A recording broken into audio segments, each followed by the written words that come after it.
প্রয়াত পিতা হারিস চৌধুরীর কবর সিলেটে স্থানান্তর করতে চান কন্যা ব্যারিস্টার সামিরা তানজিন চৌধুরী। এ লড়াই তার এখনকার নয়, এটি তিনি 2021 সালের 3রা সেপ্টেম্বর পিতার মৃত্যু সভায় করতে চেয়েছিলেন, কিন্তু পারেননি। সে আক্ষেপে এখনও পড়ছেন সামিরা চৌধুরী। শেখ হাসিনা সরকারের পতনের পর আর দেরি করেননি সামিরা চৌধুরী। সামনে পিতার 3য় মৃত্যুবার্ষিকী। এই মৃত্যুবার্ষিকীকে সামনে রেখে তিনি 18ই আগস্ট বাংলাদেশে এসেছেন।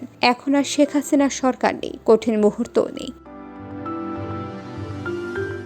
পিতা বেঁচে থাকলে হয়তো অন্যরকম অনুভূতি হতো, সে অনুভূতি এখন কঠিন বাস্তবতা। এজন্য নিজের উদ্যোগে সিলেটের হযরত শাহজালালের দরগায় দোয়া মাহফিলের আয়োজন করেন। এতে উপস্থিত ছিলেন সিলেট ও কানাইঘাট বিএনপির নেতাকর্মীরা। সামিরা চৌধুরী নিজেও উপস্থিত ছিলেন। দোয়ায় অংশ নিয়েছেন, সিন্নি বিতরণ করেছেন, কিছুটা মানসিক শান্তিও পেয়েছেন মনে। কিন্তু এখনো পিতা আবুল হারিস চৌধুরীর শেষ ইচ্ছা পূরণ হয়নি। এটির জন্য তার সামনে অনেক কাজ, সেই কাজে হাত দিচ্ছেন তিনি। হারিস চৌধুরী সিলেটের সন্তান, একজন মুক্তিযোদ্ধা, রাজনীতিবিদও। সিলেটের জন্য নিবেদিত প্রাণ ছিলেন। সাবেক প্রধানমন্ত্রী বেগম খালেদা জিয়ার রাজনৈতিক সচিব ছিলেন। সিলেটের মানুষের জন্য কাজ করেছেন। 2007 সালে যখন দেশে জরুরি অবস্থা জারি হয়েছিল, তখন থেকেই তিনি আত্মগোপনে দীর্ঘ 15 বছর ছদ্মবেশে রাজধানী ঢাকার পান্থপথে কাটিয়েছেন। অসুখ বিসুখে আক্রান্ত হয়েছেন বারবার। একমাত্র পরিবারে জানত তার আত্মগোপনের খবর। শেষবার 2021 সালের আগস্টে যখন তিনি গুরুতর অসুস্থ হন, ছদ্মবেশেই তাকে ভর্তি করা হয় রাজধানীর এফআর কেয়ার হাসপাতালে। সেখানে চিকিৎসাধীন অবস্থায় 2021 সালের 3রা সেপ্টেম্বর তিনি মারা যান। এ সময় সঙ্গে ছিলেন ব্যারিস্টার মেয়ে সামিরা তানজিন চৌধুরী।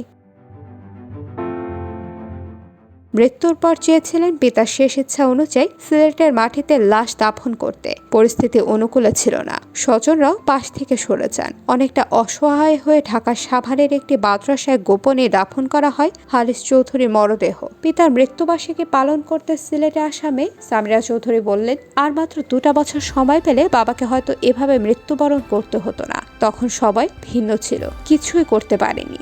বলেন, তার বাবা মারা গেলে তখন স্বৈরাচারী সরকারের গোয়েন্দারা নাটক মঞ্চস্থ করেছে, তার মৃত্যুকে প্রশ্নবিদ্ধ করার চেষ্টা করেছে, আত্মীয় স্বজনকে দিয়ে বিভিন্ন রকম অপপ্রচার চালানো হয়েছে।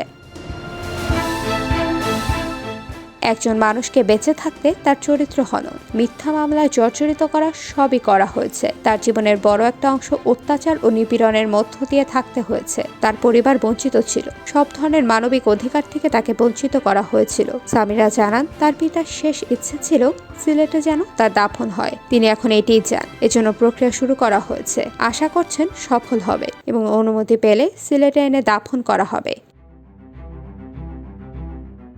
সিলেটে কোথায় দাফন করা হবে এ প্রশ্নের জবাবে সামিরা জানান, এখনো জানি না, কোনো সিদ্ধান্ত হয়নি। তবে কানাইঘাটে বাড়ি কিংবা অন্য কোথাও হতে পারে, সেটি নির্ভর করবে সিদ্ধান্তের ওপর।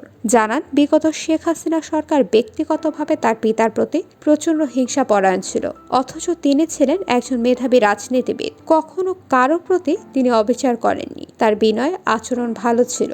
সামিরা বলেন, তার পিতার জীবদ্দশায় ইন্টারপোল থেকে নাম সরানোর জন্য আবেদন করেছেন। রাজনৈতিক কারণে তার নাম ইন্টারপোলে দেয়া হয়েছিল। তার বিরুদ্ধে নানা অপপ্রচার খুবই দুঃখজনক, খুবই নিকৃষ্ট। বলেন, যদি তার বাবা আর 2টা বছর বেঁচে থাকতেন তাহলে দেশের স্বাধীনতা দেখে যেতে পারতেন। IBTV USA news desk.